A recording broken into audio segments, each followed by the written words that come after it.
안녕하십니까. 행복한 아침 이재용입니다. 안녕하세요. 정예은입니다. 오늘은 7월 27일 수요일이고요. 날씨부터 알아보겠습니다. 박소연 기상캐스터. 안녕하세요. 날씨 요정 박소연입니다. 한여름에 강한 햇볕은 눈 건강에 정말 치명적인데요. 자외선이 강한 날은 야외 활동 시에 선글라스를 이용하셔야겠고요. 양산이나 모자를 쓰셔서 눈 건강 꼭 챙기시길 바랍니다. 네, 여름철 소홀할 수 있는 게 눈 건강인데요. 잘 챙겨야겠습니다. 박소연 캐스터, 오늘 날씨 어떤지 이어서 전해주시죠.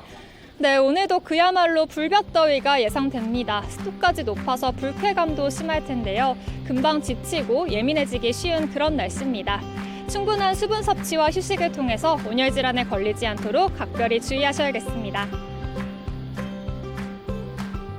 오늘도 전국 대부분 지역에 폭염특보가 내려졌습니다. 체감온도가 35도까지 올라 매우 무덥겠는데요.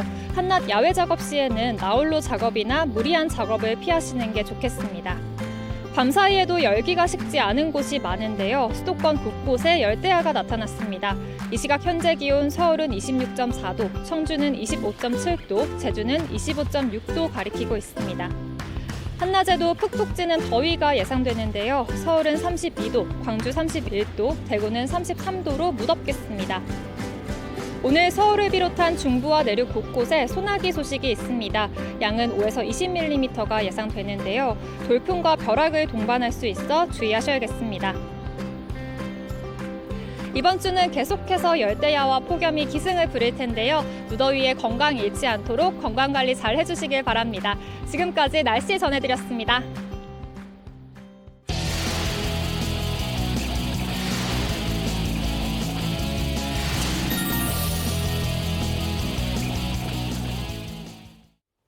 네, 화제 이슈를 발빠르게 전해드리는 모닝 브리핑 순서입니다. 김성환 시사평론가와 함께합니다. 어서 오세요. 네, 안녕하세요.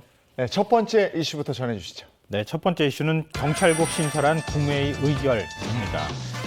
행정안전부의 경찰국을 신설하는 내용을 담은 시행령이 어제 국무회의를 통과했습니다.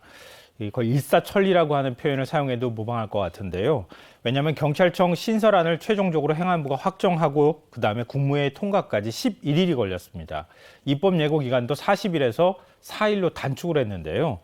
그다음에 이제 8월 2일 날 시행령이 시행에 본격적으로 들어가기 때문에 한 보름 만에 행안부 내 경찰국이 신설되는 이런 모습을 보게 된 겁니다. 네, 그런데 경찰국 신설안을 두고 갈등이 격화된 상황인데요.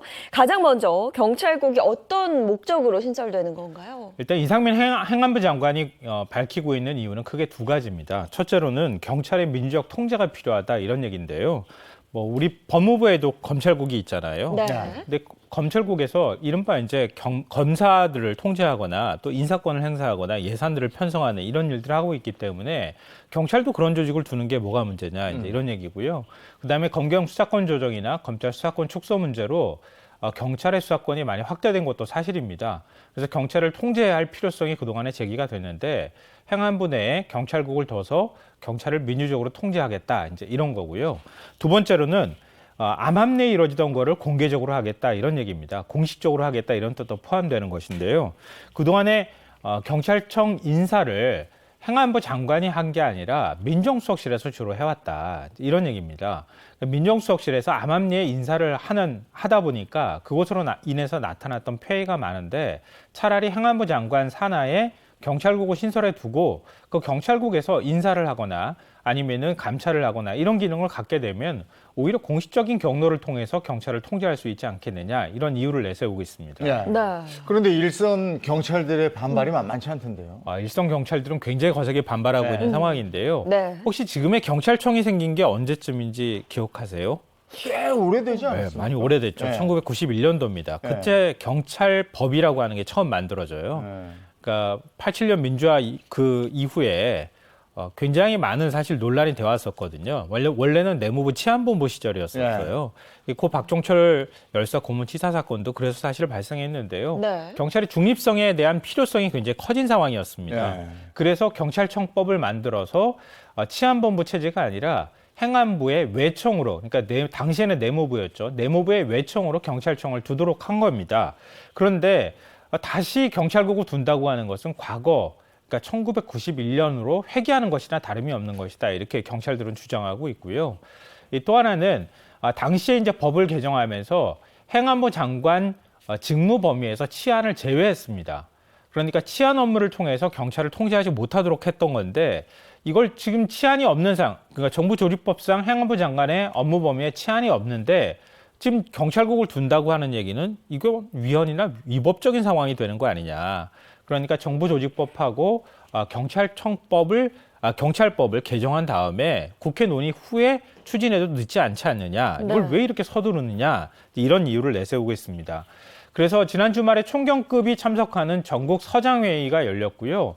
거기에서 서장회의 열리자마자 행안부에서 그리고 지금 경찰청에서 윤익은 경찰청장 후보자가 징계를 하는 이런 일이 벌어졌고요. 네. 여기에 또 팀장급이 반발해서 오는 30일 팀장급 회의를 열겠다고 했다가 또 더 거세게 또 파장이 커지는 바람에 지금 14만 명 전체 경찰이 참석할 수 있는 경찰회의로 회의를 확대하겠다 이렇게 얘기를 하고 있습니다. 네. 경찰은 인재개발원에서 원래 실내 강당에서 열릴 예정이었던 회의를 대운동장으로 옮겨서 회의를 열겠다. 예.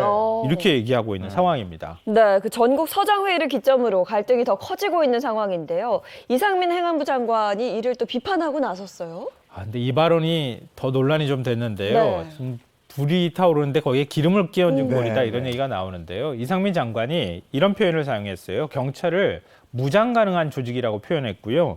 그래서 과거 신군부 하나회가 12.12 쿠데타를 일으켰을 때 상황처럼 된다라고 하는 이런 비유를 사용했어요. 네. 이것들 때문에 경찰이 오히려 더 반발하고 있고 여권 내부에서도 발언이 너무 거친 것 아니냐 이제 이런 지적을 하고 있습니다. 여기에 대해서 경찰들은 어떤 입장이었습니까? 경찰 입장에서는 사실은 조금 불쾌할 수밖에 없는 네. 상황이잖아요. 그렇죠. 왜냐하면 경찰이 마치 국민을 공격할 수 있는 조직인 것처럼 잠재적 공격 조직, 뭐랄까요, 쿠데타를 일으킬 만한 조직으로 비유했으니까 마음이 편할 리가 없는데요.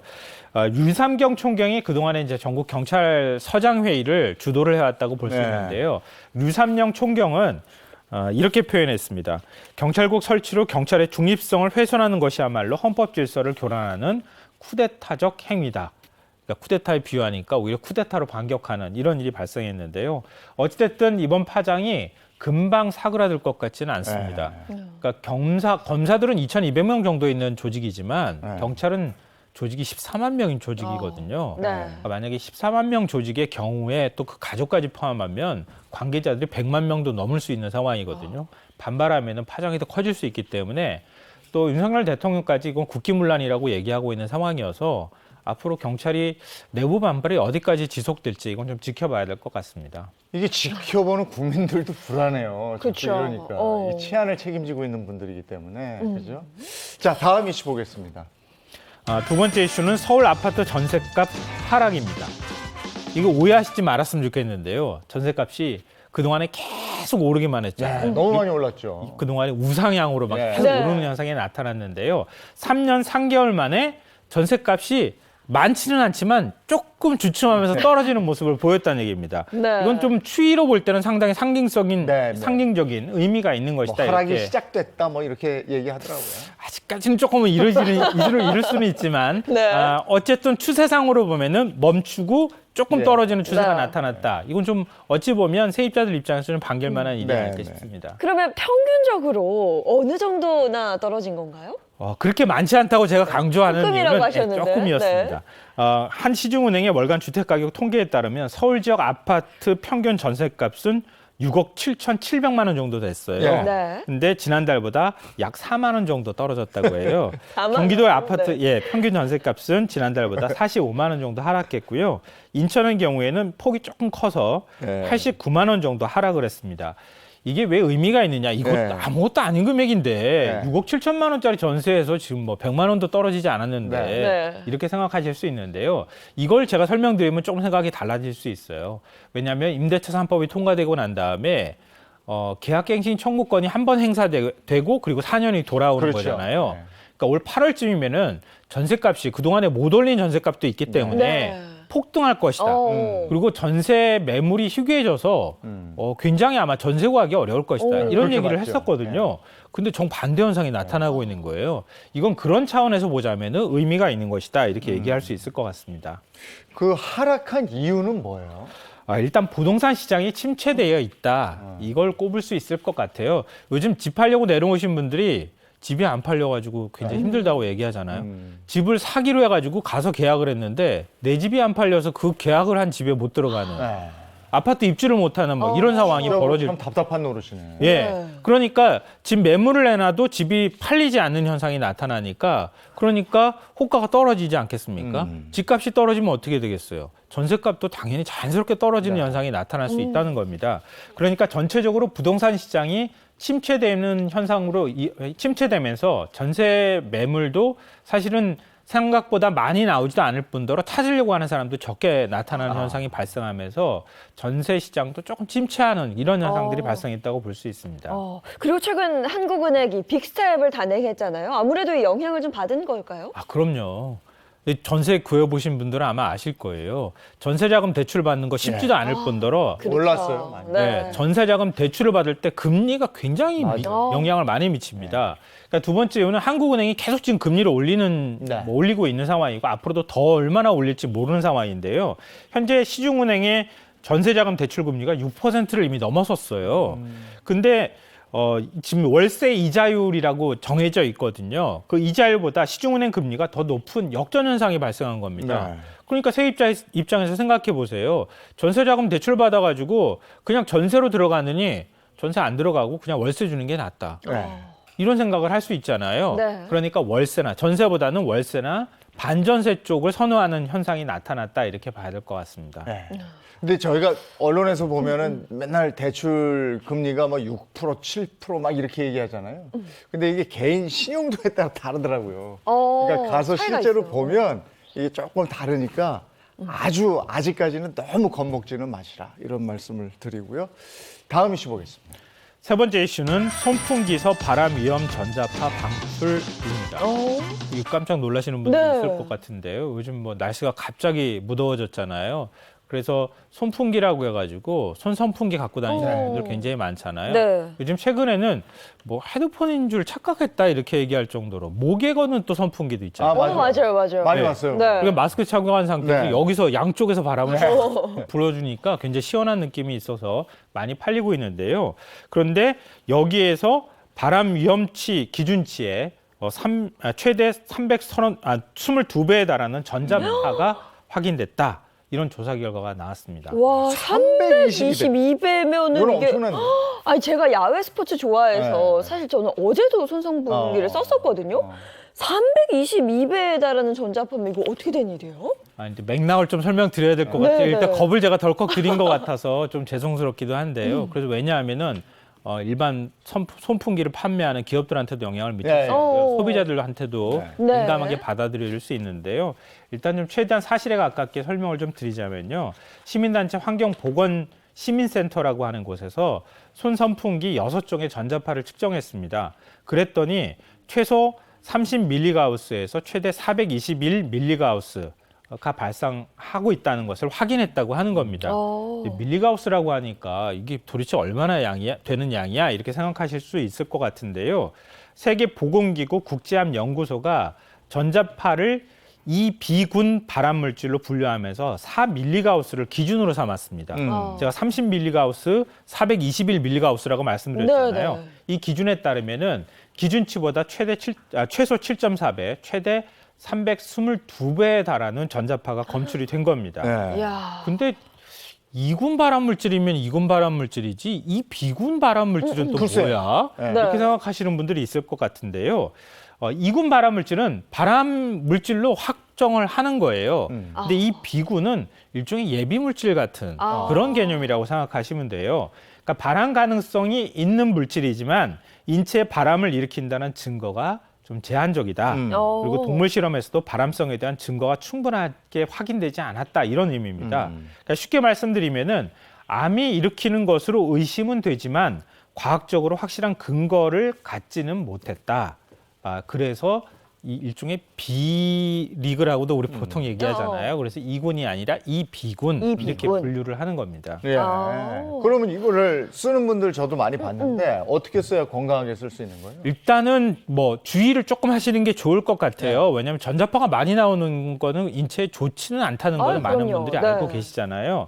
그러니까 목 선풍기의 경우에는 환경보건시민센터에서 밝히기를 가급적 사용하시지 않는 게 네. 좋겠다. 왜냐하면 목 선풍기는 우리 신체하고 직접 접촉을 하잖아요. 그리고 뇌하고 상당히 가까운 위치에 있어요. 그러니까 전자파가 많이 방출되면 인체에 해로운 영향을 끼칠 가능성이 높다 이런 거고요.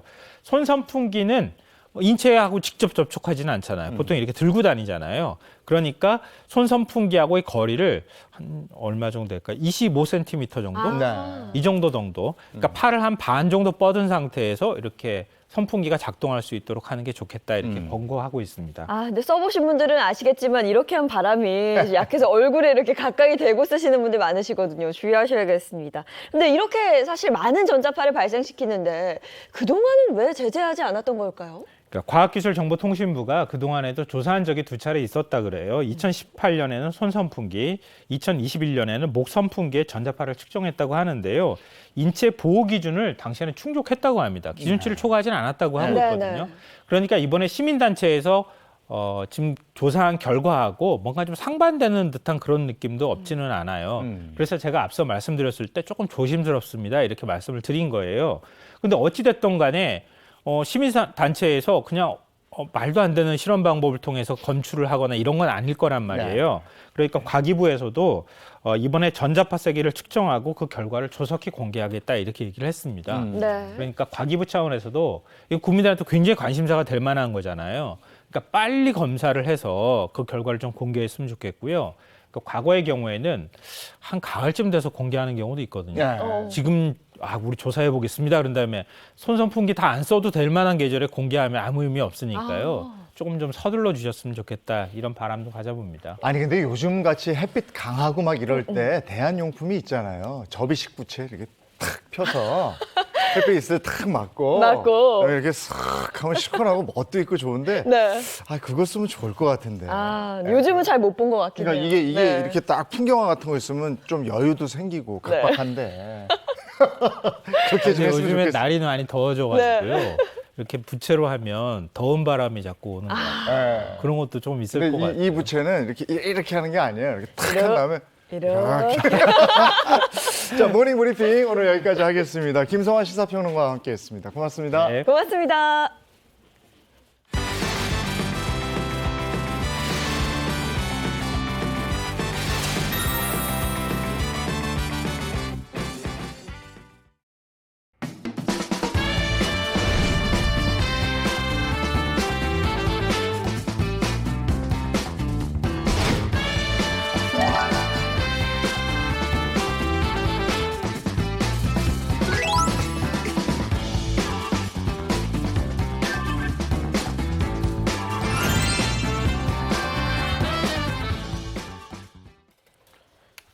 네, 한 주간의 연예계 이슈를 다뤄보겠습니다. 연예 라이브 시간입니다. 네, 오늘도 반가운 세 분과 함께합니다. 인사 먼저 부탁드릴게요. 안녕하세요. 연예계 팩트 사냥꾼 홍정선입니다. 안녕하세요. 자칭 특종 여신 미남 전문 기자 최정아입니다. 네, 안녕하세요. 무대에서 유쾌하게 노래하는 사람, 개그맨 가수, 개가수는 식상하다 개수 연기라고 합니다. 반갑습니다. 개수.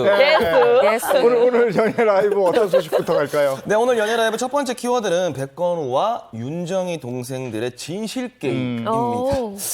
피아니스트 백건우 씨가 아내 윤정희 씨 동생이 21억 원을 횡령했다고 주장하면서 고소를 했는데 최근 경찰이 윤정희 씨의 동생에게 무혐의 처분을 내린 사실이 보도가 됐습니다. 네, 알츠하이머를 앓고 있는 윤정희 씨를 둘러싸고 남편 백건우 씨와 윤정희 씨의 그 동생들이 갈등을 빚고 있는 상황인데요.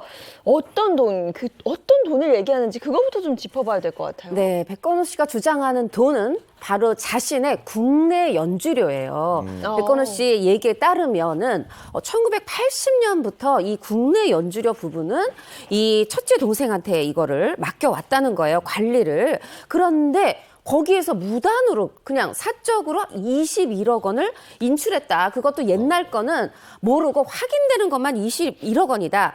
그래서 자신이 은행의 계좌번호를 바꾼 2019년 3월 그때까지 이 무단 인출이 계속됐다는 겁니다. 그래서 이제 남의 돈을 이거 영득한다 그러죠. 가로챘으니까 형법상의 횡령죄. 근데 금액이 너무 크다. 그래서 특정경제가중처벌법의 어떤 그 위반 이거를 2가지로 해서 고소했다. 이렇게 알려졌었죠.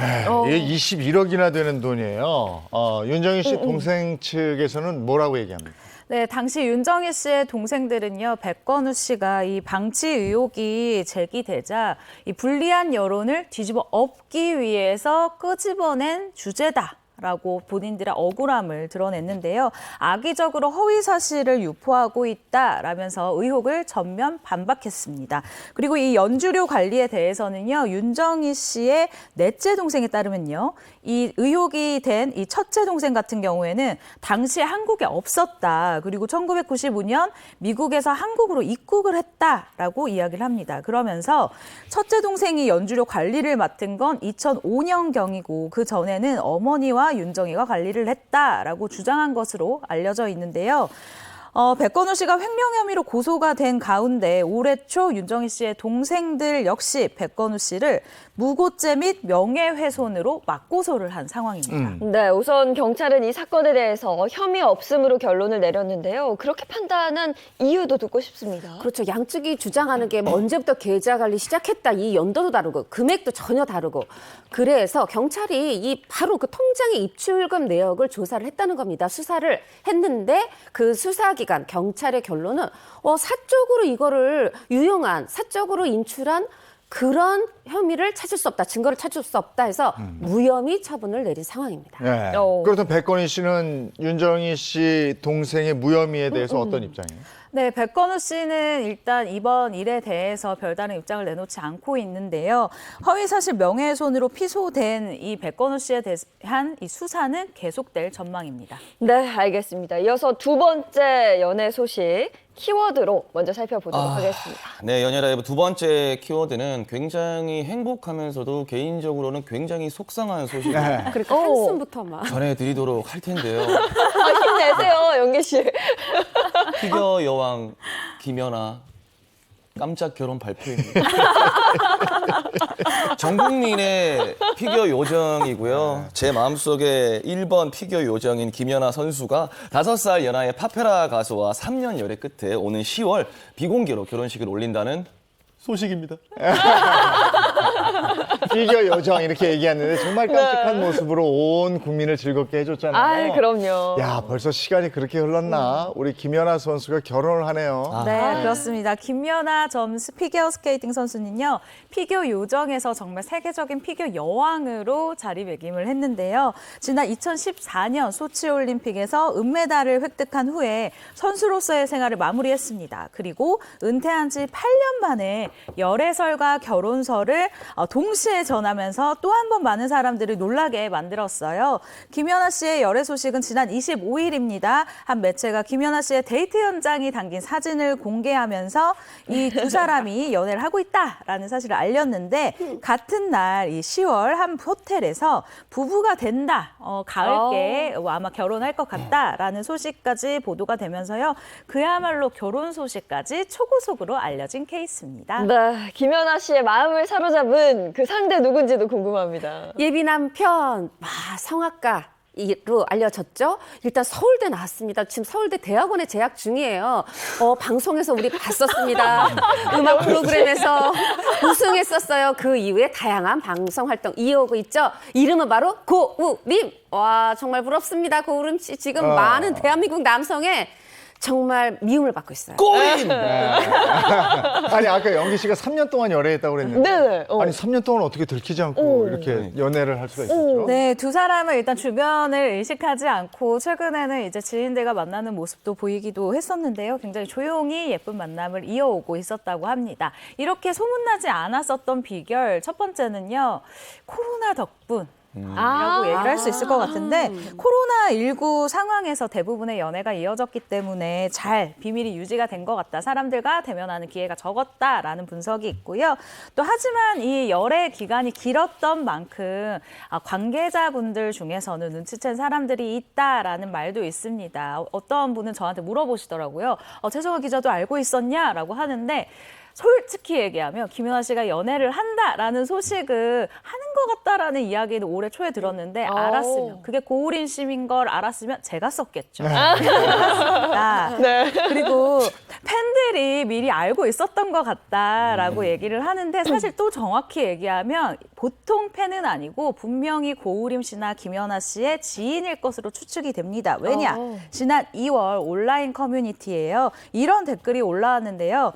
김연아의 결혼 상대가 아주 유명하진 않지만 팬층이 두껍고 어린 노래하는 연예인이다라는 댓글이 게재가 됐어요. 여기에 고우림 씨가 속한 포레스텔라라는 이 그룹의 초성이 또 이렇게 올라왔어요. 이 정도면은 그냥 아는 사이다라고 얘기를 해야 될 것 같습니다. 네, 두 사람은 근데 사진 보니까 그야말로 선남선녀의 만남이던데요. 첫 만남 어떻게 이루어졌을까요? 운명적이게도 그 첫 만남은 비행판 위였습니다. 때는 2018년으로 거슬러 올라가는데 이제 김연아 씨는 이제 당연히 그 공연을 하러 갔어요. 근데 거기에 빙판에서의 공연에도 초청 가수가 있습니다. 거기에 고우림 씨가 온 건데 이게 무슨 운명입니까? 원래 다른 팀이었다고 그래요, 공연팀이. 그런데 바뀐 거예요. 바뀌어가지고 공연팀에 고우림 씨가 왔고 그렇게 해서 운명적으로 만났는데 여기 운명 한 겹 더 보태집니다. 그날이 5월 21일. 세상의 첫 만남이 부부의 날이었다. 그래서 부부가 된다. 이렇게 또 많은 분들이 해석해주고 계시네요. 아니 김연아 씨가 이제 10월에 결혼을 한다고 들었는데 근데 달콤한 신혼 기간은 1년이 채 되지 않을 것이다. 이거 어떤 이유가 있습니까? 네, 김연아 씨가 신혼을 1년 채 즐기지 못하는 이유 바로 고우림 씨의 군대 문제입니다. 고우림 씨가요 아직 입대하지 않은 군 미필자이기 때문인데요. 95년생이에요, 고우림 씨. 근데 이 만 나이가 27살인데 병역 법대로라면 만 28세가 되는 내년 7월 10일 전까지는 입대를 해야 되는 상황이거든요. 그렇기 때문에 신혼을 1년째 즐기지 못하고 군인이 될 수도 있다라고 합니다. 고우림 씨의 소속사 측은요 결혼 소식을 전하면서 결혼 이후에도 고우림은 이 포레스텔라 멤버이자 성악가 크로스오버 가수로 아주 활발한 활동을 이어갈 예정이다라고 전하면서요 이 군입대에 대한 부분은 밝히지 않고 있습니다. 그렇군요. 알겠습니다. 지금까지 연예 라이브였습니다.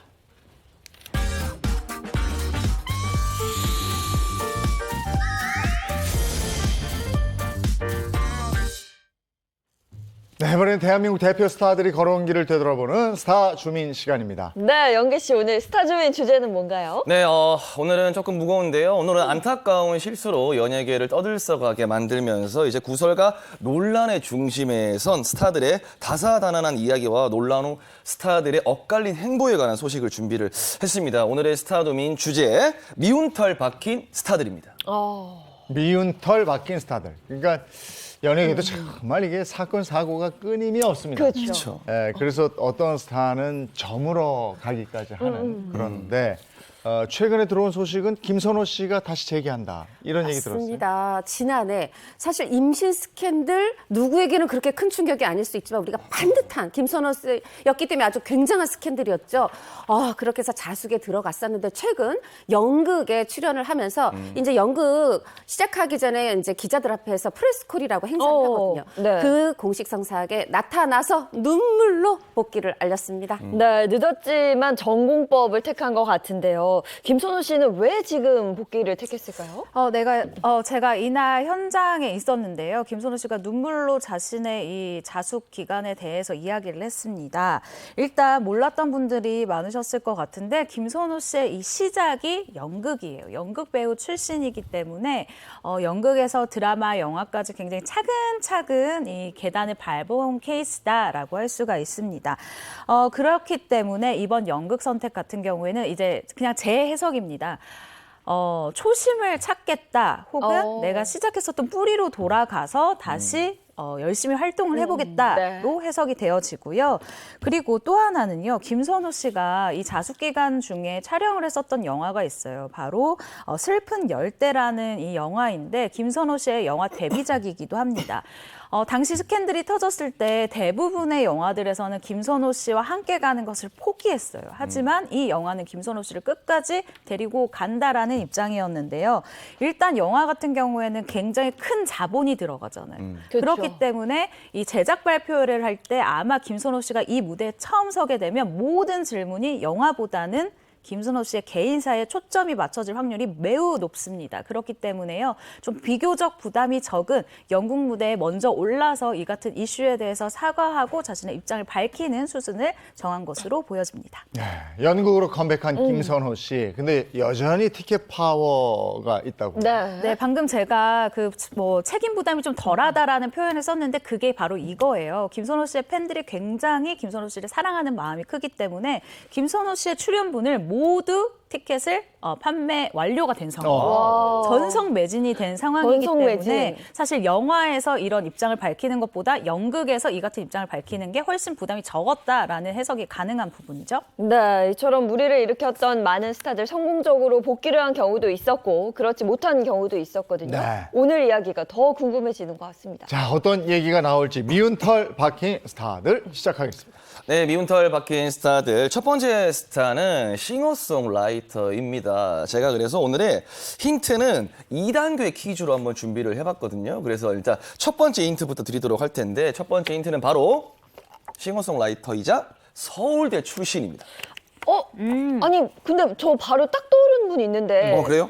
장기하 씨가 서울대 출신 싱어송라이터인데 근데 문제는 너무 많은 사랑을 받고 있잖아요. 주제랑 좀 안 맞는 것 같거든요. 그러니까 이제 장기하 가수님이 이제 서울대 출신은 맞긴 한데 네. 아직까지는 뭐 미운 털을 박혔다. 아니요, 아니요. 말한 게 네.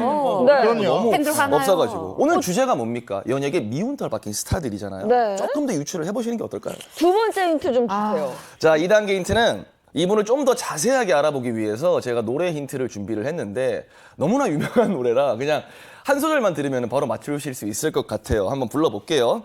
네가 웃으면 나는 좋아. 이거 뭐 뽕이 좋은 사람. 진짜 명곡인데. 네, 이게 이제 이제는 공개를 바로 해보도록 뽕이 하겠습니다. 좋은 사람이면 뭐 바로 유희열 씨. 유희열 씨. 네, 안타까운 실수죠. 이제 미운털 박힌 스타들 첫 번째 주인공 바로 공개하겠습니다. 가수 유희열 씨입니다.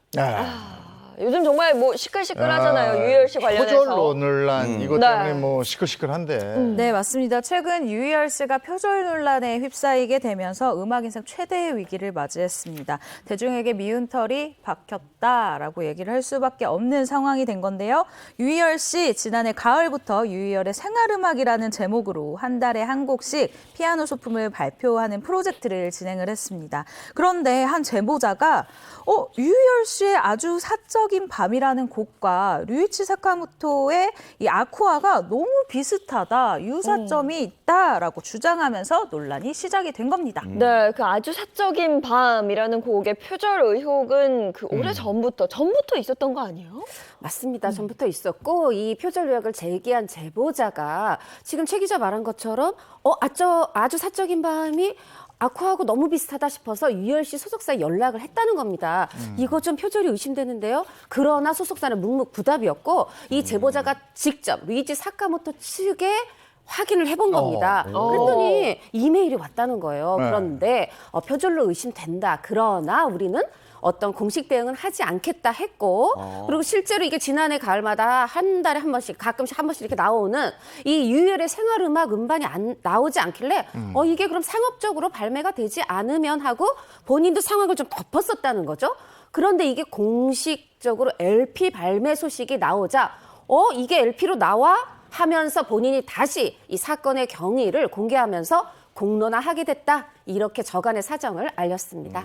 그러면은 유희열 씨는 제보자의 말대로 표절을 알고 있었는데 그런데도 모른 척했다 이렇게 되는 겁니까? 네, 유희열 씨는 이에 대해서 또 입장을 밝혔습니다. 너튜브 댓글로 이 유사성을 말씀해 주셨지만 소속사의 대응으로 고의누락됐다라는 내용은 사실과 다르고 오해가 발생했다는 점을 말씀드린다라면서요.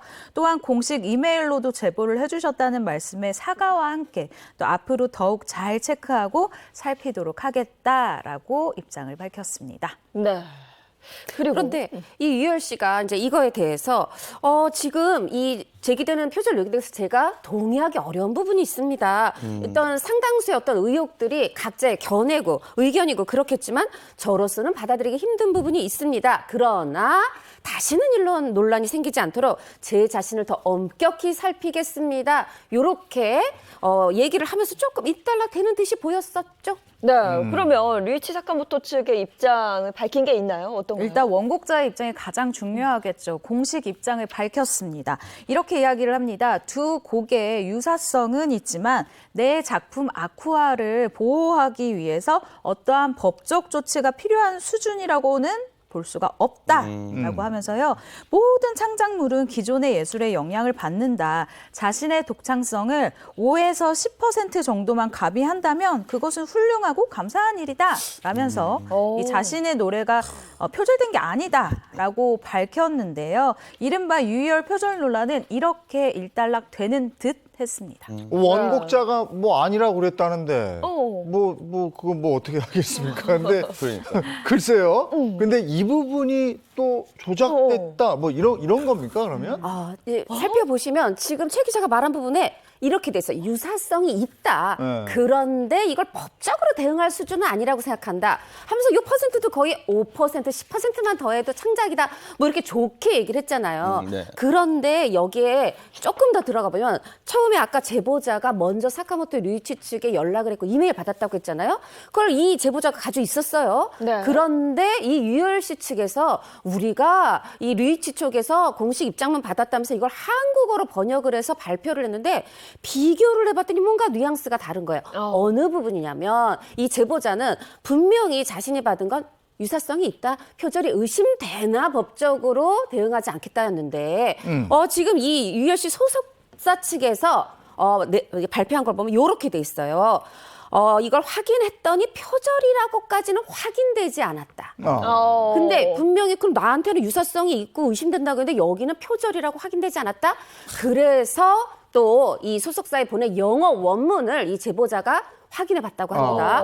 영어 원문을 봤더니 이 원문 자체도 거기에도 분명히 일단 유사성은 있다라고 적혀 있고 그러나 표절에 대해서 문제 삼지 않겠다. 근데 요 두 문장이 뭔가 합해졌다, 뉘앙스가 달라졌다고 얘기를 한 거예요. 자, 이렇게 우리 국내에서 양측이 옥신각신하고 있을 때 또 다시 한번 류이치 오피스에서 의견을 냅니다. 아니, 공식 입장을 내더라도 우리가 낼 건데 우리가 보낸 걸 한국어로 번역해가지고 오히려 소속사 측에서 자기네가 원곡자가 표절 아니라고 합니다. 이렇게 냈다? 이것이 오히려 놀랍다. 이런 식의 또 상황이 벌어졌습니다. 이게 궁금하네요. 근데 표절 논란이 있을 때 그 원곡자한테 문의할 거 아니에요. 이 곡하고 네가 만든 곡하고 유사점이 있느냐? 그럼 저쪽에서 아니다, 유사점이 없다, 뭐 괜찮다, 써도 된다. 이러면 표절이 아닌 게 되는 건지 뭐예요? 어떻게 해야 되는 거예요? 저도 이제 이번 일을 보면서 이제는 저도 이제 음악이라는 장르를 하고 있기 때문에 네. 굉장히 유명한 지금 활발히 활동하는 작곡가 친구들이랑 굉장히 이런 부분에 대해서 말을 많이 해봤었어요. 그래서 표절은 뭐고 그럼 네 마디 이상만 아니면 표절이 아니냐 뭐 이런 얘기를 했었는데 본인들도 굉장히 기준을 정하기가 어렵다라는 이제 말을 하더라고요. 네. 그래서 제가 조사를 한번 해봤는데 우리 법원은 이 표절에 대한 기준을 이제 한 기준을 이제 세 가지로 이제 네. 제시를 하고 있는데 첫 번째가 실질적 유사성. 실질적 유사성. 두 번째가 곡의 상업적 이용. 상업적 이용. 세 번째는 원곡의 창의성입니다. 좀 어렵죠, 그렇죠? 어려워요. 원곡의 창의성인데 네. 여기서 원곡의 창의성은 표절 여부를 판단하는데 매우 중요한 부분으로 이것 때문에 이제 엇갈린 사례도 있다고 이제 하더라고요. 하지만 곡의 유사성과 원곡의 창작성을 판단하는 거는 쉽지가 또 않다고. 네. 근데 지금 또 문제가 되는 게 표절 의혹을 받고 있는 곡이 방금 말씀드린 그 곡 하나가 아닙니다. 네. 추가적으로 더 있었어요. 네, 그렇습니다. 유희열 씨가 추가로 이 표절 의혹을 받고 있는데요. 한 피아노 작곡가가 너튜브에 유희열 씨의 노래인 내가 켜지는 시간이라는 곡과 또 류이치 사카모토가 엔리오 모리코네의 원곡을 재해석한 1900이라는 이 곡의 비교 영상을 게재를 했어요. 그러면서 표절이 아니냐라고 의혹을 제기했고요. 또 2013년도에 한 예능 프로그램에서 유열 씨가 발표한 Please Don't Go My Girl이라는 이 노래가 이 퍼블릭 어나운스먼트의 바디범핀의 유사성을 지적을 하면서 심지어 네. 이 곡은 포인트 안무까지 비슷하다라고 지적을 하고 있는 상태입니다. 유열 씨는 이에 대해서 우리가 유사성을 인정한 곡도 있지만 그 외의 곡들에 모두 다 이렇게 의혹이 나오는 것은 우리가 좀 받아들이기 힘들다라는 이야기를 한 바가 있습니다. 네. 그럼 가요계 일각에서는 이번 논란에 대해서 뭐라 그럽니까? 가수 김태원 씨도 굉장한 싱어송라이터잖아요. 그렇죠. 네, 지난 5월에 한 그 토론 프로그램에서 유열 씨 표절론에 대해서 이렇게 얘기했어요. 표절하려는 의도가 보였다. 흑심이 있는 거다. 네. 보통 표절을 하면 멜로디를 바꾼다. 근데 오히려 들어봤더니 이 8마디 정도가 흐트름 없이 똑같더라. 오히려 아이러니하다. 그렇게 얘기를 했고요. 또 임진모 음악평론가, 이분도 굉장히 귀가 좋으신 분이잖아요. 김태원 씨의 의견에 동의하면서 또 이렇게 얘기를 했습니다. 유열 씨는 작곡을 전공한 분이다. 분명히 표절이 무엇인지를 정확히 알 거다. 그래서 이거를 객관적으로 양심이 있다 없다, 의도가 있다 없다. 오히려 이 표현보다 이런 사건이 터졌다는 것 자체, 이게 납득이 안 되는데 이 표현이 정확할지 모르지만 도덕적 해이. 이게 아닌가 싶다. 이게 무슨 얘기냐면 오히려 표절을 만약에 하면은 살짝 바꿔서라도 아닌 척 해야 되는데 너무 똑같다는 거죠. 네. 그래서 이제 도덕적 해이라고 표현을 했는데 제가 조금 말씀드리자면 사실 류이치 사카모토 씨가 지금 암 말기입니다.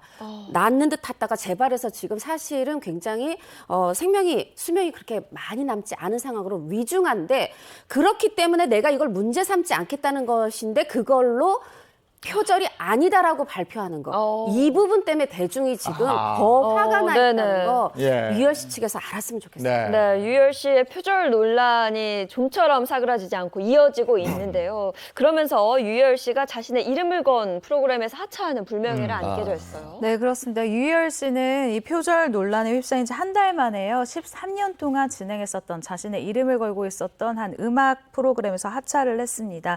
해당 프로그램은 600회를 끝으로 이제 종영을 하게 됐는데요. 이 결정을 한 것에는 한 매체 보도에 따르면 이 앞서서 음악 동료들이 자신을 굉장히 좀 지적을 한 것에 대해서 겸허히 수용을 하는 부분도 있고 그리고 굉장히 좀 큰 충격을 받았다라고 이 매체를 통해서 보도가 된 바가 있습니다. 그러면서 이 팬들에게 다시 한번 사과를 했는데요. 나이랑 경험이 많다고 모두 다 깊어지는 게 아니라는 걸 자신을 돌아보며 깨닫고 있다. 지난 추억이 모두 날아가 버렸다는 이 팬들의 얘기는 평생 가슴에 흉터로 새기면서 살아가겠다. 이건 저의 부족함이지 그 시간 속 여러분은 잘못한 것이 없다라고 팬카페에 신경을 올렸습니다. 네. 네.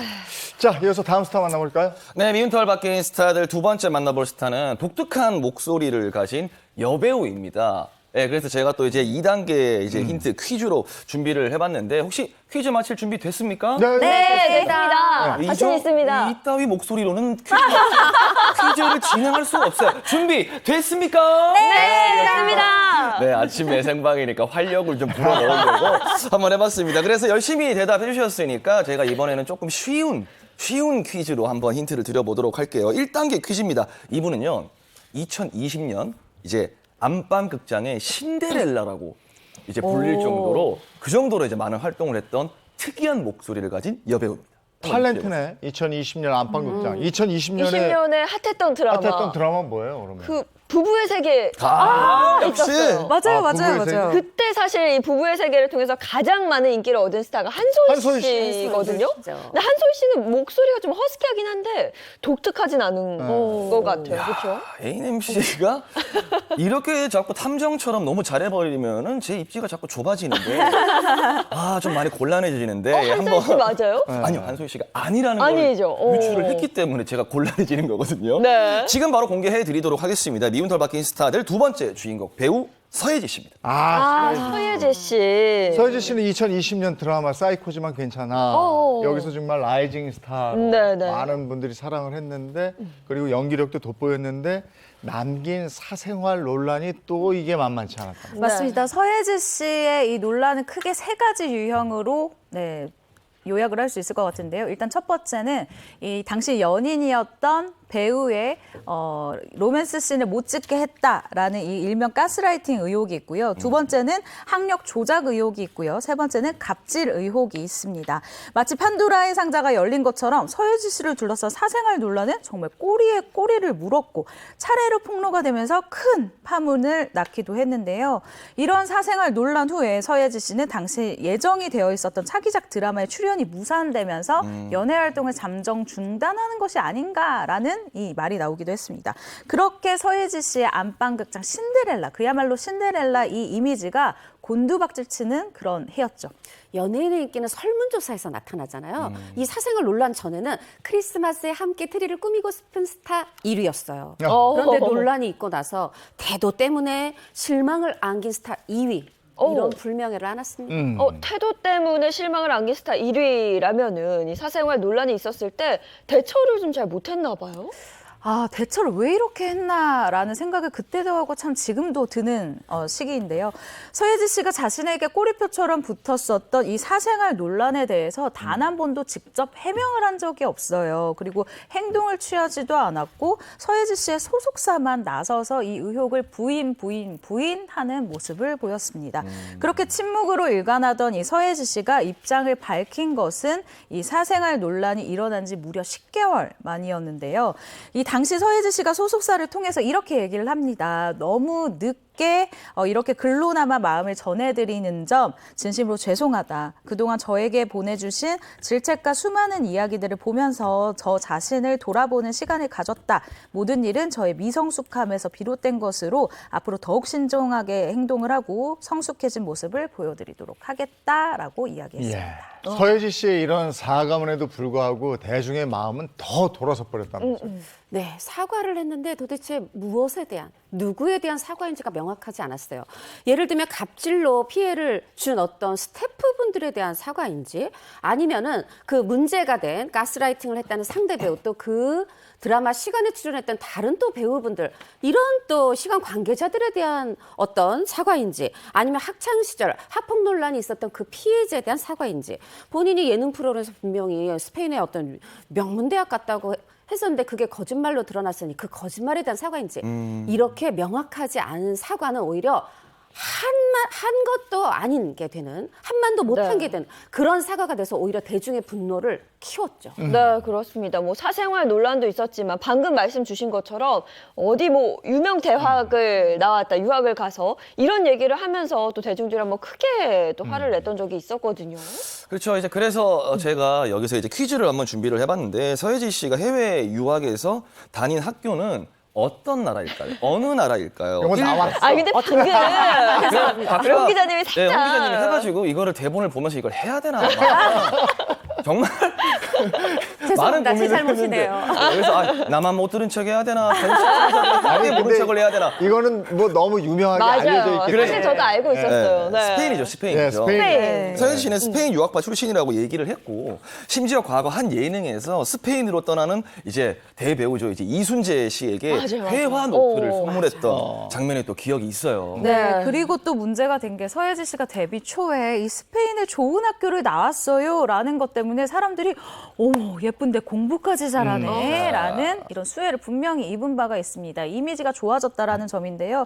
그리고 2017년 한 잡지와의 인터뷰에서는 스페인이 좋아서 유학을 갔던 건 맞지만이라는 말을 한 적이 있다고 합니다. 또 논란 후에 소속사에서는 이에 대해서 이렇게 이야기를 하는데요.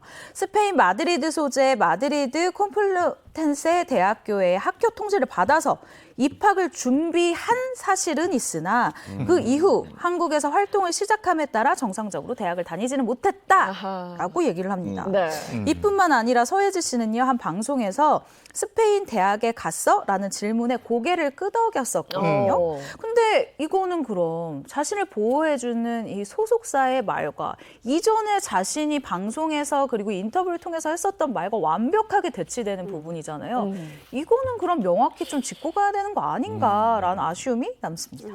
근데 이렇게 의혹이 꼬리표처럼 따라다니는데 또 초고속으로 드라마 복귀를 하게 돼요. 이건 또 어떻게 된 거예요? 사생활 논란을 뒤로 한 채 10개월 만에 초스피드 복귀를 했고 드라마 또 보신 분들 일부 계실 거예요.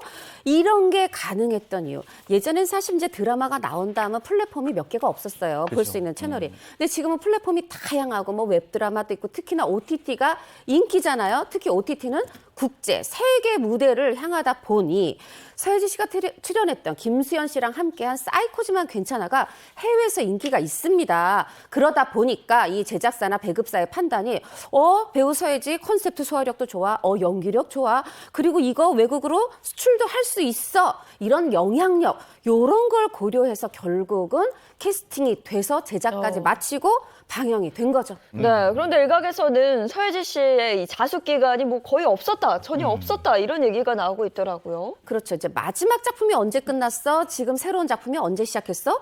요렇게 보면 1년 2개월, 저 1년 2개월 자숙했어요 라고 볼 수도 있지만 사실은 이 새로운 드라마, 이 두 글자짜리 드라마에 캐스팅됐다. 이 소식이 지난해 9월에 나왔거든요. 그러다 보니까 그러면 시청자 입장에서, 누리꾼 입장에서, 대중의 입장에서는 아니 그러면 그전부터 이미 논의가 되다가 9월에 캐스팅 기사가 난 거 아니냐. 그러면 결국은 자숙하는 시간도 없이 바로 캐스팅돼서 촬영을 시작한 게 아니냐. 이렇게 계산이 되어진 겁니다.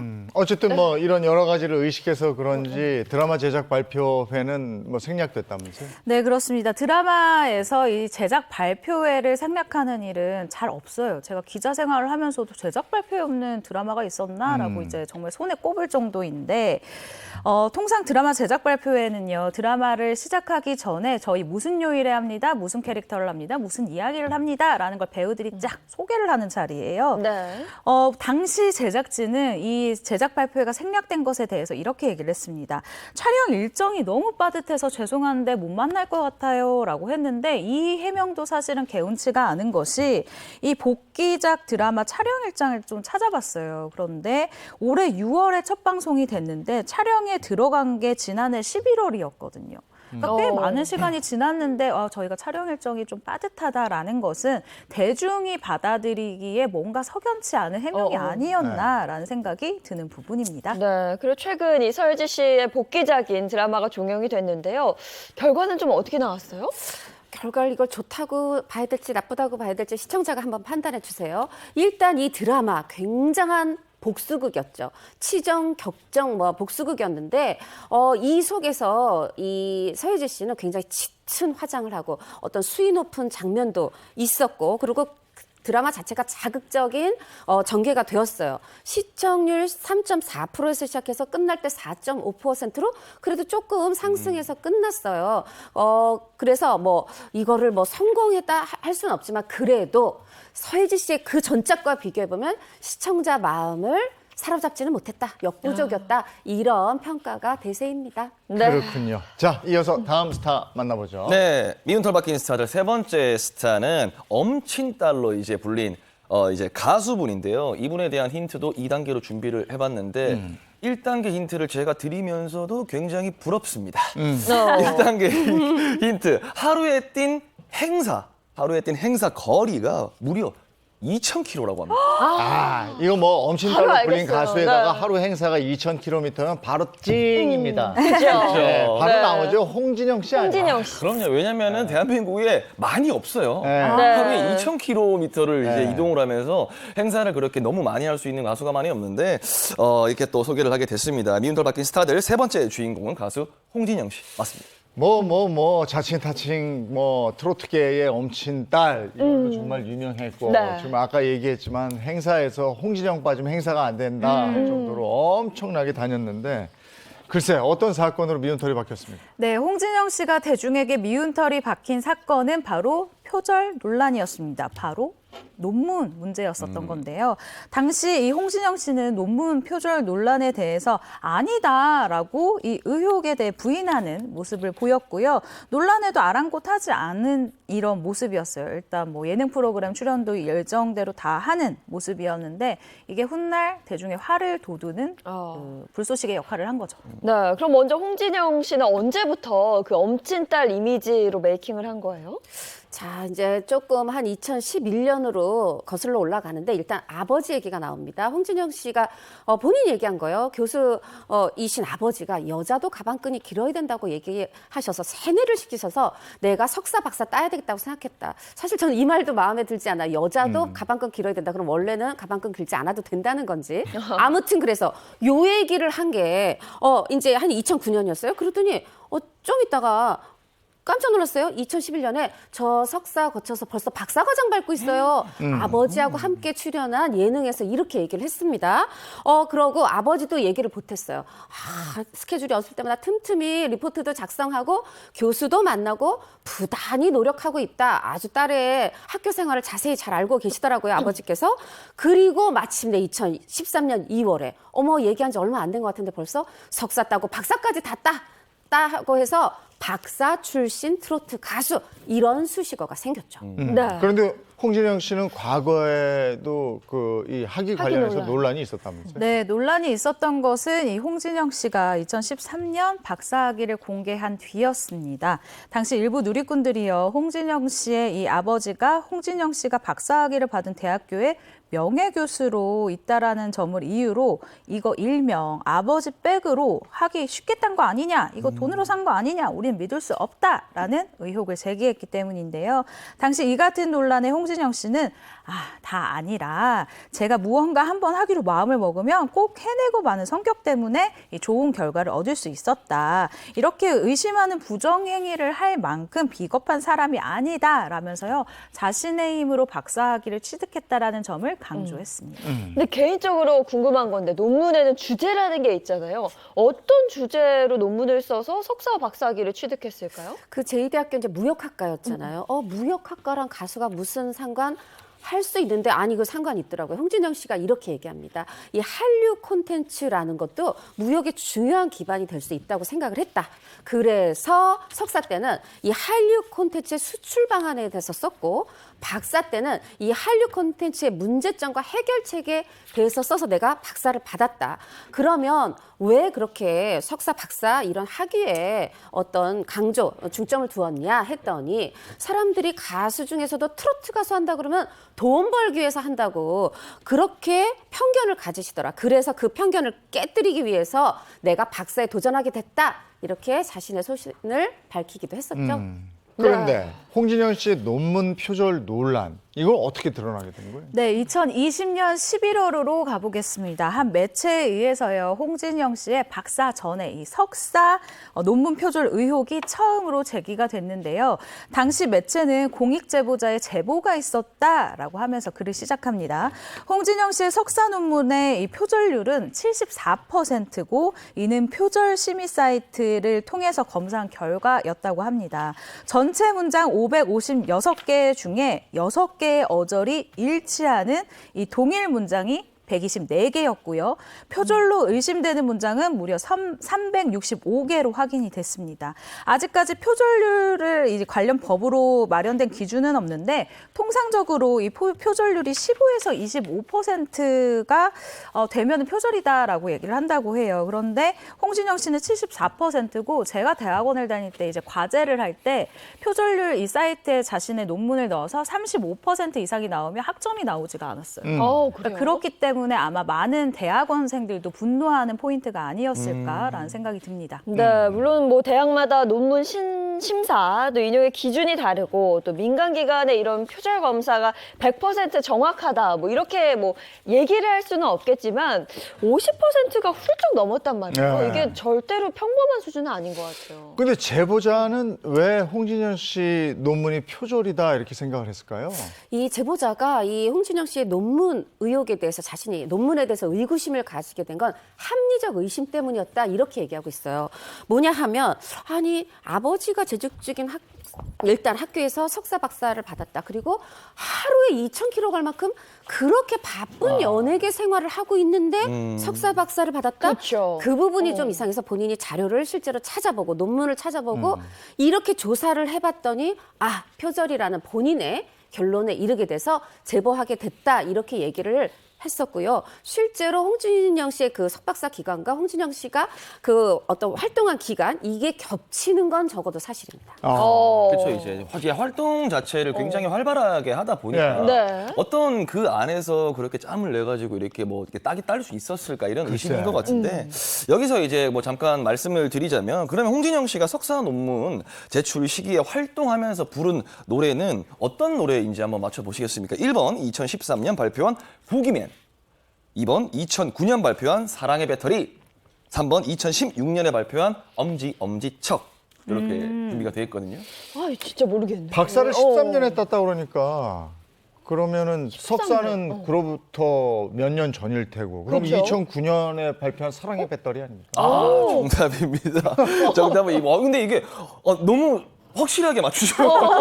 아니 연도로 보면 그렇잖아. 그러니까 네. 2009년에 발표한 사랑의 배터리를 할 때 이렇게 정말 바쁠 때였잖아요. 예, 그때 이렇게 땄다고 하네요. 네, 사랑의 배터리가 이제 홍진영 씨의 데뷔곡인 걸로 알고 있는데. 엄청난 히트곡이죠. 그렇죠. 그런데 문제는 이런 많은 논란에도 불구하고 홍진영 씨가 되려 검증 방법에 오류가 있는 것 같다라는 이야기를 하면서 석사 논문 표절에 대해서 전면 부인을 했습니다. 이게 더 큰 논란으로 이어졌던 것 같아요. 네, 맞습니다. 이 당시 홍진영 씨 소속사에서 이렇게 얘기를 했는데요. 당시에는 이 인용 내용이랑 참고 문헌이랑 주석을 많이 다는 게 추세였다. 많은 인용이 있어야 논문 심사 통과를 할 수 있었던 시기였다. 라면서 이 기존 논문과 동일한 문장이 다수 발견된 이유에 대해서 설명을 했는데요. 그리고 표절심의 사이트에 대해서도 이렇게 얘기를 합니다. 2015년부터 대학에서 의무적으로 사용됐다라는 점을 들어서요. 이 시스템이 없었던 2009년 심사된 논문을 검사를 하면 표절률이 높게 나올 수밖에 없다라고 굉장히 억울해하는 모습을 보였습니다. 그렇게 해서 억울해했지만 이 제2대 무역학과의 교수의 양심 고백으로 어떻게 보면 사실이 드러났어요. 그 교수는 석사뿐 아니라 박사 논문도 박사학위도 가짜다 이렇게 확인을 해줬어요. 그러자 계속해서 아닙니다 하던 홍진영 씨가 한 발 뒤로 물러나면서 저 그러면 이 석사 박사학위 반납할게요. 이런 입장을 보였는데 사실 학위라는 게 내가 반납한다고 끝나는 게 아니잖아요. 그렇죠. 이 제2대에서 사실은 이 연구진실성위원회가 열렸고 그래서 자체 취소가 됐었죠.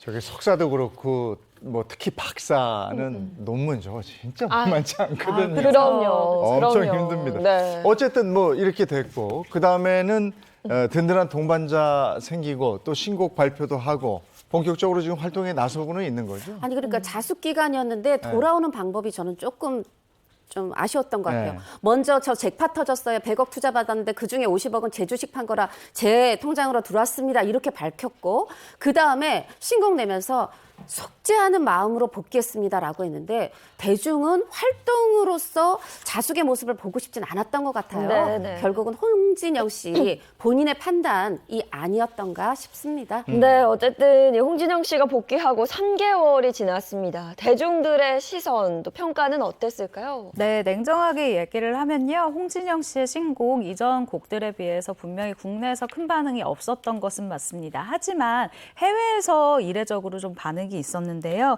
이 미국 빌보드 월드 디지털송 세일즈 차트 무려 9위에 오르는 성적을 보였습니다.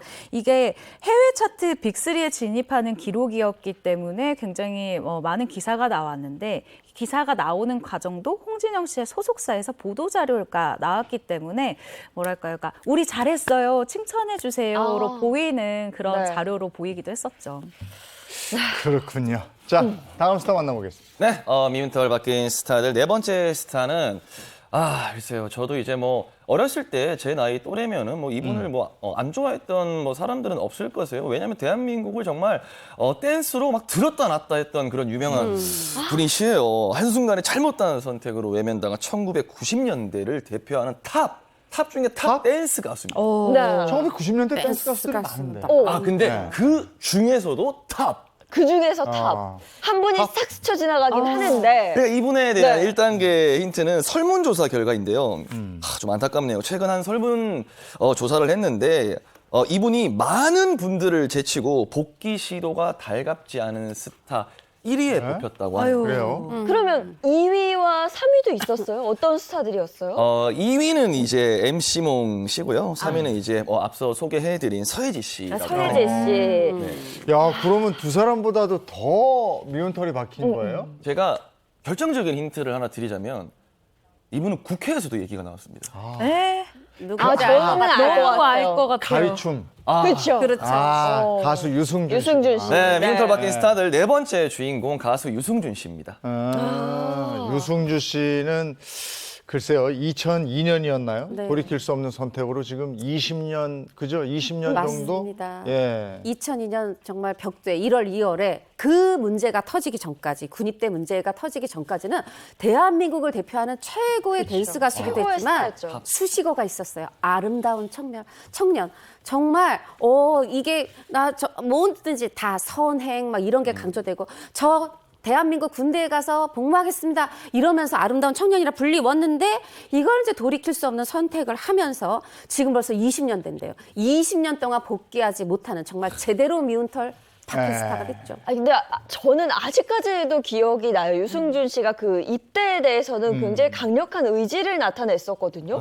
근데 네. 왜 이런 입대 논란에 휘말렸을까요? 맞습니다. 당시에 뭐 아름다운 청년이다라고 하면서 굉장히 대중의 사랑을 많이 받았는데요. 유승준 씨가 갑자기 병역 면제를 받을 수 있었던 것은 한국 국적을 포기하고 미국 시민권을 얻었기 때문입니다. 이 때문에 굉장히 많은 분들이 배신감을 얻었는데 병무청에서 유승준 씨에 대해서 당시 미국에 이제 공연을 하러 간 상황이었는데 입국 금지 요청을 내렸고요. 입국 불가 조치가 내려진 이후에도 끊임없이 한국에 들어오겠다라는 의지와 시도를 했었습니다. 그리고 그 이후로 어느덧 20년이라는 시간이 지나버린 거죠. 네. 입국 불가 조치를 받은 유승준 씨. 그 후에 어떤 방법으로 한국에 들어오려고 한 거예요? 한국에 들어오는 방법, 재외 동포 비자, 그중에서도 F4 비자를 내서 한국에 들어와야 되겠다 하고 2015년 LA 총영사관에 비자 신청을 냅니다. 그런데 이거를 영사관이 거절했어요. 그랬더니 이걸 한국 법원에 이 거절은 부당합니다 하고 소송을 걸었는데 1심, 2심 모두 유승준 씨가 패소를 했어요. 그러자 유승준 씨는 다시 행정소송에 돌입하게 됩니다. 네. 그런데 이 소송에서 끝나지 않았습니다. 2015년 한 인터넷 방송에 출연을 해서 한국에 돌아가고 싶다라면서 호소를 했는데 오히려 이 과정에서 또 한 번 논란에 휩싸이게 됐어요. 네, 그렇습니다. 계속해서 시도를 했는데 연이어서 실패가 되니까 유승준 씨가 이제 정말 대중과 좀 직접적으로 만나야 되겠다라는 생각을 했었던 것 같아요. 그래서 이 병역 기피 논란에 대해서 직접 사과를 하고 어떤 방법으로라도 다시 내가 한국에 가고 싶다라고 눈물로 호소를 했습니다. 그런데 방송이 끝난 후에 일이 벌어졌어요. 또 한 차례 논란에 휩싸인 건데요. 방송이 끝난 후에 화면은 꺼졌습니다. 블랙이 됐는데 유승준 씨의 목소리로 추정되는 혹은 스텝일 수도 있는 이 목소리, 이 욕설이 그대로 전파를 탄 그렇죠. 거예요. 네. 이 때문에 많은 사람들이 이게 사과가 진짜 진정성이 있는 거냐, 네, 이거 네. 진짜 자기가 하고 싶어서 한 거 맞냐라고 또다시 욕을 하는 계기를 만들어준 꼴이 됐어요. 네. 그리고 앞서 유승준 씨가 비자 발급과 관련해서 행정소송 냈다고 그랬잖아요. 네. 그 결과는 어떻게 됐어요? 자, 이제 말씀드렸던 거 조금 이제 단계적으로 나눠서 자세히 말씀을 드려야 될 텐데 그 행정소송 직전에 1심, 2심 패소했잖아요. 네. 2019년 대법원이 그런데 거부를 했는데 이게 적법한 절차에 대해서 거부되지 않았다 하면서 원심을 파기했어요. 그러면서 유승준 씨는 내가 이겼다 이렇게 당연히 생각할 수밖에 없는 승소를 합니다. 그런데 대법원은 왜 1심과 2심 다른 판결을 내렸을까요? 1심과 2심은 이 거부가 맞냐 틀리냐에서 맞다, 거부한 게 맞다였는데 대법원은 절차를 본 겁니다. 정확하게 회의를 해서 문서로 거부되었습니다. 이렇게 거부를 해야 되는데 2002년에 이미 입국 금지됐네. 입국 금지된 사람한테 어떻게 비자를 주지? 하고 그냥 전화로 통보를 했던 겁니다. 요 절차에 대해서 문제를 삼아서 원심으로 돌려보냈던 건데 사실 그때 유승준 씨 측에서는 이제 제가 비자 받을 수 있습니다. 좀 이렇게 생각을 했던 것 같고요. 그렇게 해서 다시 한번 비자를 내게 돼요. 비자 신청을 또 했는데 2021년 7월에. 그런데 LA 총영사관은 이번엔 제대로 서류 심사해서 문서로 거부 의사를 밝히게 되죠. 그러자 유승준 씨는 아니 나는 분명히 대법원이 내 손을 들어줬는데 왜 거부합니까? 라고 하면서 바로 3개월 뒤에 2021년 10월에 바로 아까 말씀드렸던 그 행정소송을 내게 됐던 겁니다. 네. 네. 요거 지금 시간이 얼마 안 남아서 유승진 씨는 왜 이렇게 한국에 오려고 하는 거예요? 일단 여러 가지 의혹 중에 하나는요. 이미 군복무 나이가 지났기 때문에 부담 없이 들어올 수 있는 게 아닌가라는 것입니다. 병역법상 만 38세 이상은 군 면제 대상이거든요. 근데 실제 유승준 씨가 한국 국적 취득을 위해서 노력했던 시기가 2015년도 그러니까 38살이 넘은 시기였기 때문에 이 의혹이 신빙성을 그러니까 남자분들이 특히나 더욱 이제 화가 나는 포인트가 이 부분인 것 같아요. 예. 네. 알겠습니다. 오늘 미운 털 박힌 스타들이라는 주제로 알아봤습니다. 고맙습니다. 고맙습니다. 피서의 극 시즌이 7말 8초라고 그러는데 진짜로 그 기간 동안 그렇게 덥대요. 네, 굉장히 날도 덥고요. 최근에는 다시 코로나가 유행이어서 개인 방역도 철저히 지키시면서 휴가도 편안하게 즐기시기 바라겠습니다. 좋은 하루 보내시고요. 저희는 내일 아침 7시 30분에 돌아올게요. 행복한 아침, 행복한 하루 되십시오. 고맙습니다. 고맙습니다.